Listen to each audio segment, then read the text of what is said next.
students, welcome to my channel. This is Dr. Kavita Chauhan from Prerna Coaching Academy and today I am going to continue with the chapter Alternative Centers of Power, जिसको आप बोला जाता है New Centers of Power as per the revised syllabus.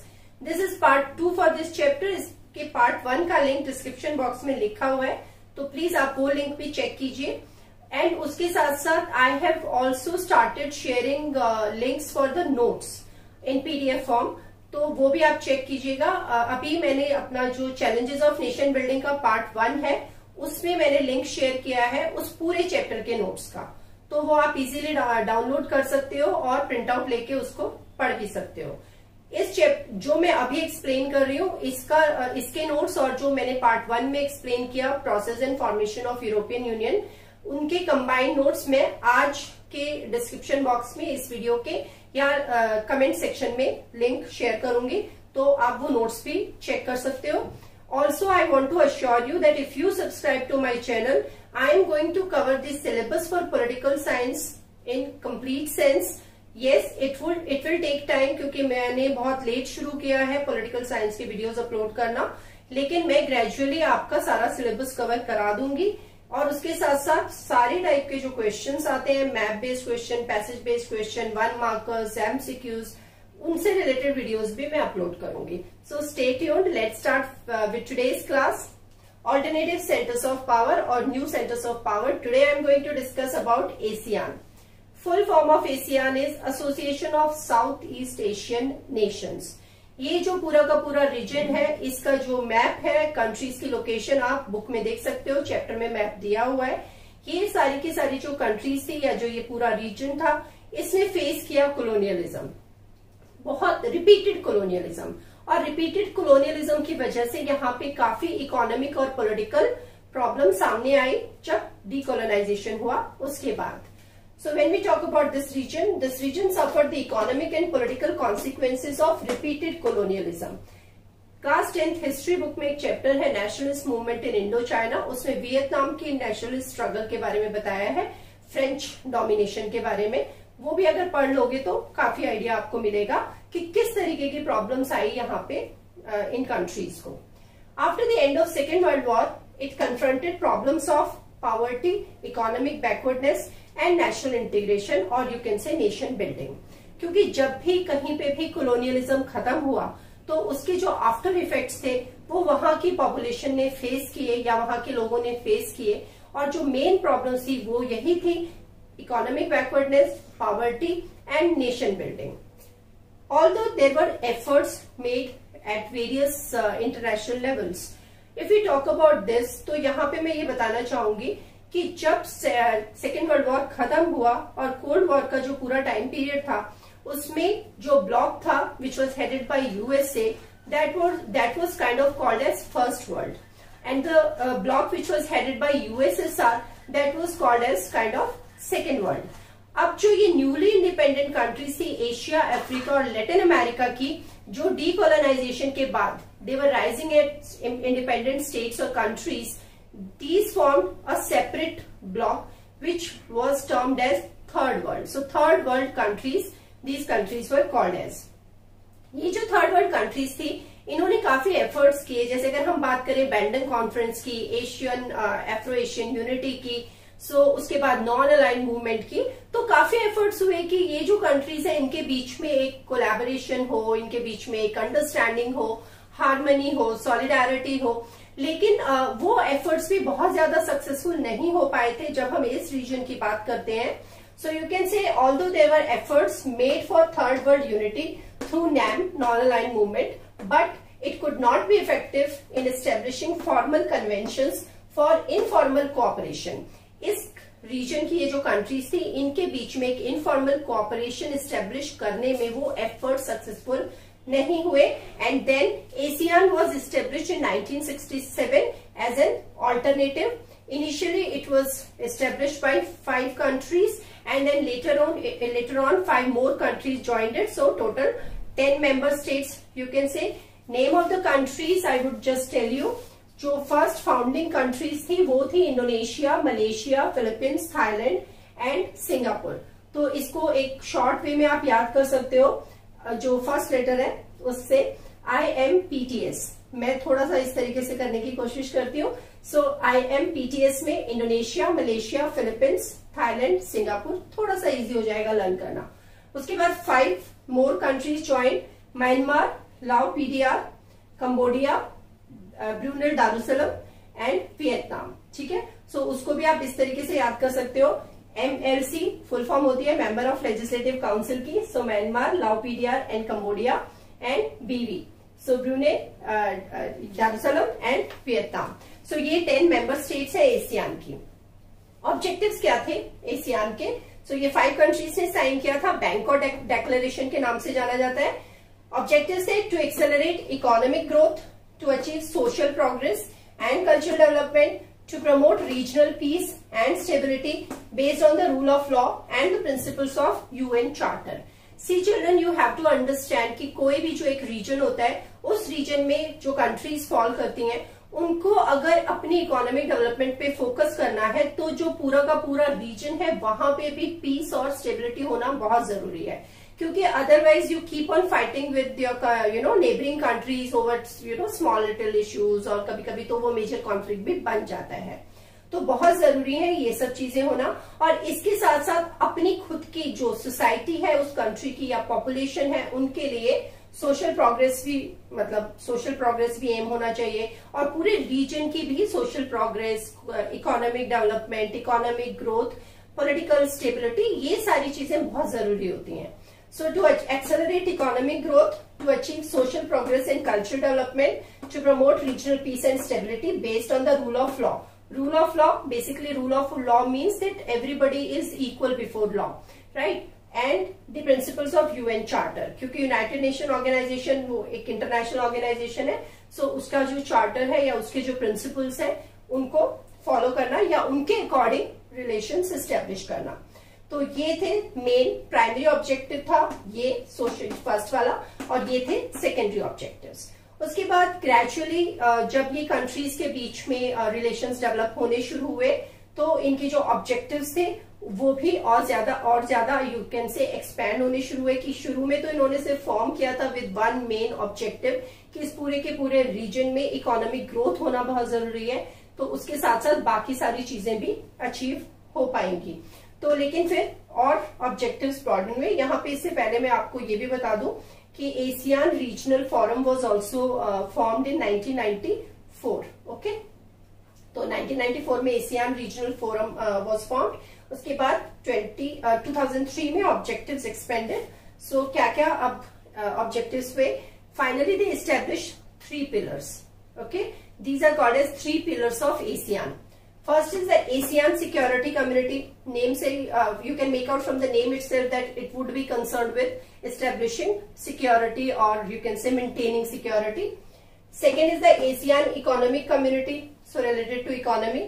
The ASEAN Socio-Cultural Community. तो ये 3 pillars हैं ASEAN के जो आपको क्लियरली पता होने चाहिए। उसके बाद मैं यहाँ पे थोड़ा सा इनके बारे में एक्सप्लेन कर देती हूँ। The ASEAN Security Community was based on the conviction that outstanding territorial disputes should not escalate into armed confrontations. जैसा क्या होता है किसी भी रीजन में जहां कोलोनाइजेशन जिन्होंने फेस किया होता है, वहां पे जब ये कॉलोनियल पावर्स वहां पे रूल खत्म कर देते हैं, उसके बाद ना वो उस रीजन को लेकिन बहुत स्टेबिलिटी प्रोवाइड करके नहीं चाहते हैं, और जो टेरिटोरियल डिस्प्यूट्स होते हैं वो कंट्रीज के बीच में होते रहते हैं। तो एशियन सिक्योरिटी कम्युनिटी का जो मेन एम या प्रिंसिपल यहाँ पे सामने आया वो ये था कि जो भी आपस के टेरिटोरियल डिस्प्यूट्स हैं वो आर्म्ड कॉन्फ्लिक्ट नहीं होने चाहिए। मतलब ठीक है डिस्प्यूट्स हैं कंट्रीज के बीच में, लेकिन वो आर्म्ड कॉन्फ्लिक्ट नहीं बन जाए फ्यूचर में, वो एक ध्यान रखना था। सो काफी सारे यहाँ पे एग्रीमेंट्स भी साइन किए गए to uphold peace, neutrality and cooperation. और जब एक रीजन में 10 कंट्रीज होती हैं तो मान लो 2 कंट्रीज के बीच में डिस्प्यूट है, तो बाकी की कंट्रीज का भी जो आउटलुक है वो ऐसा नहीं होना चाहिए कि फेवरेटिज्म वाला, कि आप एक कंट्री को फेवर कर रहे हो दूसरे को नेग्लेक्ट कर रहे हो, या किसी भी तरीके का रोल प्ले ऐसा कर रहे हो जिससे एक कंट्री को फायदा होता है। सो न्यूट्रलिटी बहुत जरूरी होती है, to stay neutral in such kind of situation. Next is the ASEAN economic community to create a common market and production base. मतलब पूरे रीजन में कॉमन मार्केट क्रिएट करना और कॉमन बेस क्रिएट करना, वो बहुत इंपॉर्टेंट एस्पेक्ट था ASEAN economic community का। Second is to aid social and economic development in the region. Economic growth के साथ साथ सोसाइटी की डेवलपमेंट होना बहुत जरूरी है, और अगर इकोनॉमी ग्रो करेगी किसी कंट्री की, so society as a whole obviously it will also grow, और people will also have you can say more goals which they can achieve. To improve the existing dispute settlement mechanism, एक already dispute settlement mechanism यहाँ पे create किया गया था, मतलब आपस में जो disputes होते हैं उनको सॉर्ट आउट करने के लिए। तो अब उसको फर्दर इम्प्रूव करना, उसकी फंक्शनिंग को और उसकी वर्किंग को, ताकि जो disputes हैं उनको आराम से आसानी से रिजॉल्व किया जाए। तो ये आपको पूरा पता होना चाहिए एशियान के बारे में। उसके बाद यहाँ पे मैंने एक एशियान का ये फ्लैग बनाने की कोशिश की है। सो फ्लैग और मैप में बनाने की कोशिश करती हूँ क्योंकि I am not using PPT है।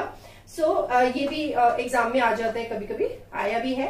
So these are the 10 stocks of paddy. Paddy होता है राइस। तो ये 10 स्टॉक्स है पैडी की, जो रिप्रेजेंट करती है इन 10 कंट्रीज को और इनकी सॉलिडारिटी को। तो ये इनका लोगो है, बुक में दिया हुआ है, उसको अच्छे से पढ़ लेना और समझ लेना। उसके बाद यहाँ पे हम डिस्कस करेंगे एशियन विजन ऑफ 2020 की। Just give me 1 minute, I will discuss that. Okay, so ASEAN 2020 vision, basically it aimed at looking for an outwardly role for the ASEAN as far as the international community was concerned. So you can say that the member countries mediated, or ASEAN mediated in ending the Cambodian crisis and East Timor crisis. Cambodia में conflict हुआ था तो उसको उसमें mediate किया। तो ये था you can say ASEAN 2020 vision. When we talk about the success of ASEAN, you can say that it has an economic relevance as a trading and investment partner. जैसे अगर हम यहाँ की एशिया की इकोनॉमीज की बात करते हैं, ग्रोइंग इकोनॉमीज है इंडिया की और चाइना की, सो इन कंट्रीज के लिए भी this region has now economic relevance. Initially, India had not paid much attention towards this region, but now you can say in last few years, India has tried to build relations, and for you can say free trade agreement has been signed between the member countries of ASEAN and with India. तो ये जो present status है। और इसके साथ मैं ये भी बोलना चाहूंगी कि यूरोपियन यूनियन से एशियान थोड़ा अलग है, बिकॉज अगर हम यूरोपियन यूनियन की बात करते हैं जो हमने पहले डिस्कस किया, so European Union emerged as a supranational organization. Okay, so but if we talk about ASEAN, so ASEAN is just you can say an association which was created to build or to aim for accelerating economic growth. Then later on the role expanded. So it does not have much of the political and diplomatic influence. But yes, in this region, ASEAN is a very important, or you can say it is acting as an alternative center of power. Okay, इस ARF के ऊपर भी question आता है 1 mark का, 1994 में जो establish हुआ था। सो बेसिकली ये भी एक ऑर्गेनाइजेशन है which carries out coordination of security and foreign policy among member states. So this is all about ASEAN. Thank you. Now I will discuss about the formation of SAARC. Discuss about SAARC now. As per the revised syllabus, there are some new topics which have been added in this chapter. So along with SAARC, I would also discuss about the formation of BRICS.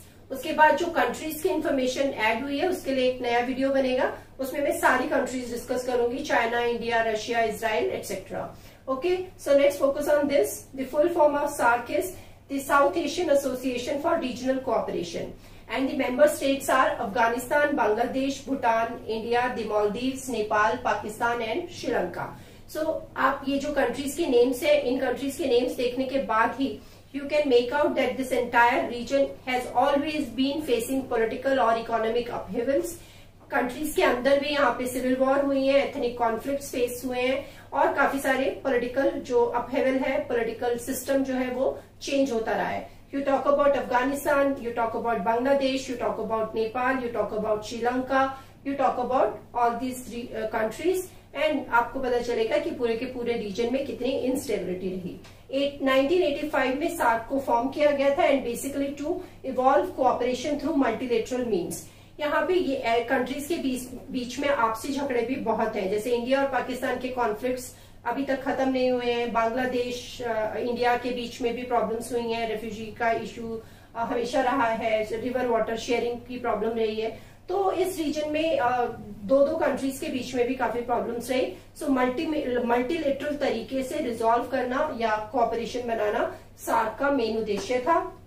उसके बाद भी लेकिन काफी political differences यहाँ पे देखे गए हैं कंट्रीज के बीच में, और इकोनॉमिक जो आप कह सकते हो रिलेशंस बिल्डअप करने के लिए SAFTA was signed, and SAFTA का जो फुल फॉर्म है वो है south Asian free trade agreement. It was signed in 2004, but it came into effect, you can say, in January 2006, 1st January 2006. और इसका जो मेन आइडिया था that was the creation of free trade across the borders. मतलब इन countries के जो borders हैं उन मतलब एक कंट्री से दूसरी कंट्री के बीच में ट्रेड का फ्री मूवमेंट, ये साफ्टा का मेन एम था। लेकिन इसमें भी काफी सारी जो कंट्रीज हैं उनके बीच में एक एप्रीहेंशन रहा कि जो साफ्टा था basically it was created because it provided a way for India to intrude into their markets and influence their societies. फिर कुछ कंट्रीज का यहाँ पे ये भी ओपिनियन रहा कि इंडिया के तो ऑलरेडी कुछ बायलैटरल एग्रीमेंट्स थे, मतलब जैसे कि अगर हम बात करें ट्रेड एग्रीमेंट्स इंडिया के ऑलरेडी थे भूटान के साथ, नेपाल के साथ, श्रीलंका के साथ, क्योंकि भूटान, नेपाल और श्रीलंका के साथ मोर और लेस आप कह सकते हो ज्यादातर इंडिया के रिलेशंस पीसफुल रहे हैं, एंड सिर्फ पाकिस्तान और बांग्लादेश के साथ ज्यादा प्रॉब्लम्स रही हैं, एंड पाकिस्तान के साथ सबसे ज्यादा प्रॉब्लम्स। तो ये है सार्क के बारे में। अभी भी जो इंडिया और पाकिस्तान के डिफरेंसेस हैं उनकी वजह से सार्क की जो मीटिंग्स भी होती हैं वो भी कई बार मतलब बहुत ज्यादा सक्सेसफुल नहीं हो पाती हैं, क्योंकि ये जो कंट्रीज हैं इन कंट्रीज के अपना जो दोनों कंट्रीज के इश्यूज हैं वो बार बार पाकिस्तान की तरफ से वहां पे उठाए जाते हैं। तो ये भी एक प्रॉब्लम है जो सार्क को बहुत ज्यादा सक्सेसफुल एज एन ऑर्गेनाइजेशन नहीं बना पाई है। Next is BRICS. ब्रिक्स की अगर हम बात करें तो initially it refer to as BRIC, क्योंकि यहाँ पे सिर्फ ब्राजील, रशिया, इंडिया और चाइना थी जिन्होंने सबसे पहले यहाँ पे इसको फॉर्म किया था। उसके बाद साउथ अफ्रीका इसने जब ज्वाइन किया 2009 में, उसके बाद से this has been called as BRICS. So ये इन कंट्रीज का ब्राजील, रशिया, इंडिया, चाइना और साउथ अफ्रीका का आप कह सकते हो एक ऑर्गेनाइजेशन है, and initially as I told you termed as BRIC. इसके जो ऑब्जेक्टिव्स हैं वो है to cooperate and distribute mutual economic benefit among its members. So ये जो इसके मेंबर्स हैं इनके बीच में ही कोऑपरेशन होना और जो म्यूचुअल मतलब इकोनॉमिक बेनिफिट्स हैं उनको म्यूचुअली एक दूसरे के साथ डिस्ट्रीब्यूशन करना या शेयर करना। Not to interfere in the internal policies of each other, एक दूसरे की इंटरनल पॉलिसीज में दखल ना देना, and to establish mutual equality, ये इसके मेन ऑब्जेक्टिव्स हैं। 11th कॉन्फ्रेंस जो हुई थी ब्रिक्स की वो ब्राजील में हुई थी 2019 में, and it was chaired by the Brazilian president Jair Bolsonaro. Okay, so this is all you should know about BRICS. Basically आपको इस चैप्टर में ये समझना है कि सेकेंड वर्ल्ड वॉर एंड होने के बाद ये जो पूरा का पूरा कोल्ड वॉर का टाइम पीरियड रहा था, उसके बाद फिर कोल्ड वॉर एंड होने के बाद कोल्ड वॉर के टाइम पीरियड में भी और कोल्ड वॉर एंड होने के बाद भी बहुत सारे ऑल्टरनेटिव सोर्सेज ऑफ पावर जो थे वो उभर के सामने आए in form of various regional organisations, जिनके बारे में हमने डिस्कस किया। Okay, so this is all for today's class. Now I will upload part 3 for this chapter soon, and if you have any query or if you want to put up any questions, so please write it in the comment section. And also children, I would like you to press the like button if you like this video. Thank you so much.